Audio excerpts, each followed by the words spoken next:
Munster Express, having given a lifetime of service to Munster Express and the newspaper publishing industry. When Kieran Walsh relinquished his position as editor and managing director of Munster Express in November of last year, he'd held the reins for over 30 years and was the third generation of his family to sit the editor's chair. The Munster Express was first published in the week of July 7, 1860, and was owned, managed and edited by the Walsh family for 134 years, truly a remarkable achievement. Having purchased the business from the Fisher family, the first member of the Walsh family that became editor and managing director was Edward Walsh, Kieran's grandfather. Edward was an incredibly busy businessman who was also served as mayor of Waterford. Edward was followed by his son J.J. Walsh, Kieran's father, who was a local and national legend within the newspaper industry and the wider Waterford business community. J.J. Walsh had a love of travel and visited 87 countries during his eventful lifetime. He had a huge interest in history and sport, and he publicly insisted on attending General Franco's funeral in Madrid in 1975. He also had the distinction of attending every summer Olympic Games from the Hitler Berlin 1936 Games up to only weeks before, when he couldn't go to the Barcelona Games in 1992, when his final illness prevented him from travelling. An amazing record, and he wrote volumes of correspondence from the Games as he came home. Kieran was the youngest of the late J.J. and Mrs. Josephine Walsh, and they had 5 children. And he seemed destined to a business career abroad, utilising an honours degree from London South Bank University and qualifications in print production, legal studies and marketing. However, fate called him home back to Waterford to work full-time at the Munster Express.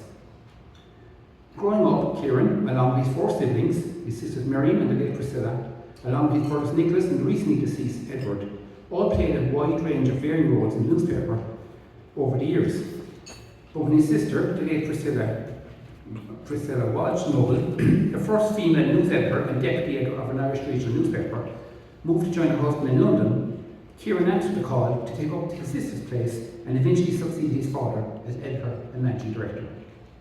In work and in life, Kieran has enjoyed the continued support of his wife Rosita, who played a key part in the finance and general operations of Munster Express for many, many years. They've been a formidable team in managing their independent family-run business for decades. The Walsh family have played a huge part in the regional newspaper industry, as well as their own newspaper, and over the decades, with Kieran's father, J.J., having served for many years on the executive of the Provincial Newspaper Association of Ireland. This tradition was continued with Kieran elected as a member of the Executive Committee of Local Ireland, where his opinion and his insight was always well received and respected. The acquisition of the main shareholding in the Munster Express by long-time staff member Dorian Connolly has resulted in a change in the ownership and landscape of the news media in Waterford. However, Kieran continues as guest contributor, and no doubt his valuable advice and support is always there for the asking. Tonight I'm delighted to have the honour to award the Lifetime Achievement Award for his work in the Munster Express and contribution to the regional newspaper industry, Kieran Walsh.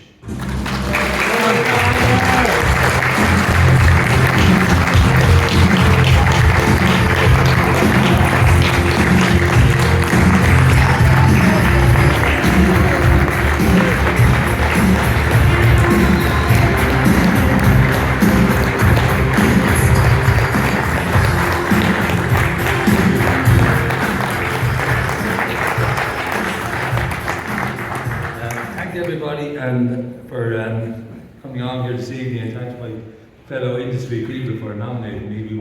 We worked together at the executive committee for many years and got to know each other for good times and bad times, and we recorded our weekly chats over the COVID period and how we're going to keep going, and we came up with some good solutions. And it's great to see Simon Harris there support the industry there this evening and achieve one of our aims from that period.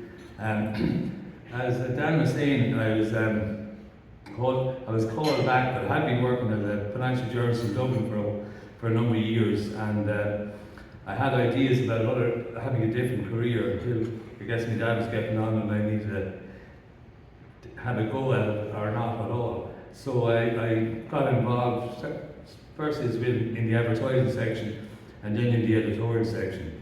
So I really enjoyed it. I finally kind of got into it, and got to know all the people. It was challenging at the time in the 80s to get into the business because there was a recession back then and it wasn't easy. And you had to kind of make the most of the situation.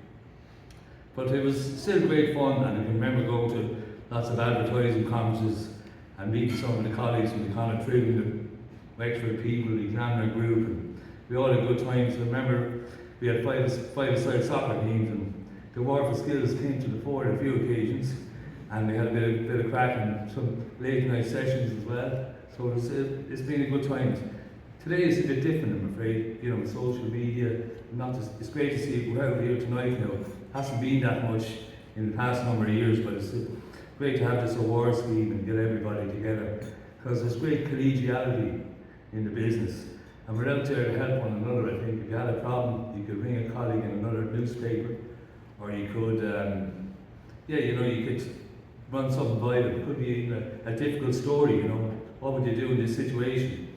So you call on other people's experience from time to time.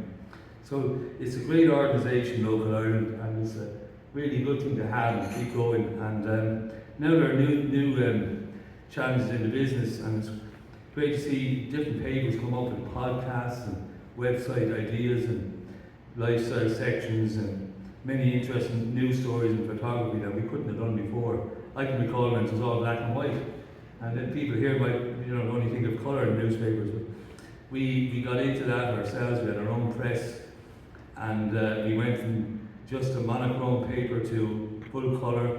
Did a deal with the unions on direct input and flexibility. I think we're the second paper in Ireland on the internet. So we did some interesting things, and there was a great sense of achievement. And so there we are. Really, I could go on and on. I'm not sure. Maybe Marty has a question or two. I'll be on my toes for that one.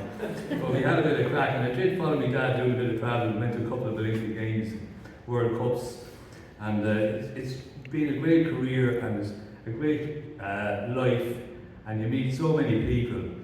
And if you have the kind of personality and the willingness to meet people and enjoy people's company, it's fantastic. And we have great people working with us in the Munster Express as well. And I think it's all about family and colleagues that makes a newspaper a success. Because without them, where would you be really? And we might have had a few little difficult moments at work with colleagues, but overall it's been a great experience. And great to see Dory here, Liz McGough, and our new editor Paul Mooney. And we're looking forward to a positive future. I'm not sure can I say much more. I think I've done a lot.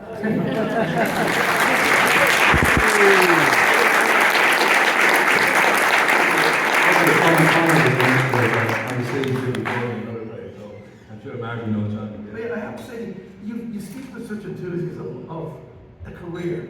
Yeah. Like, we all end up hopefully doing something that we like to do, or most of us, if we get lucky, we can.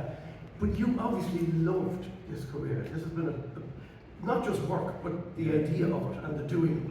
Yeah, it wasn't about the money really, you know, in the last I'm couple the of years. same, I'm the same. Very grateful that way.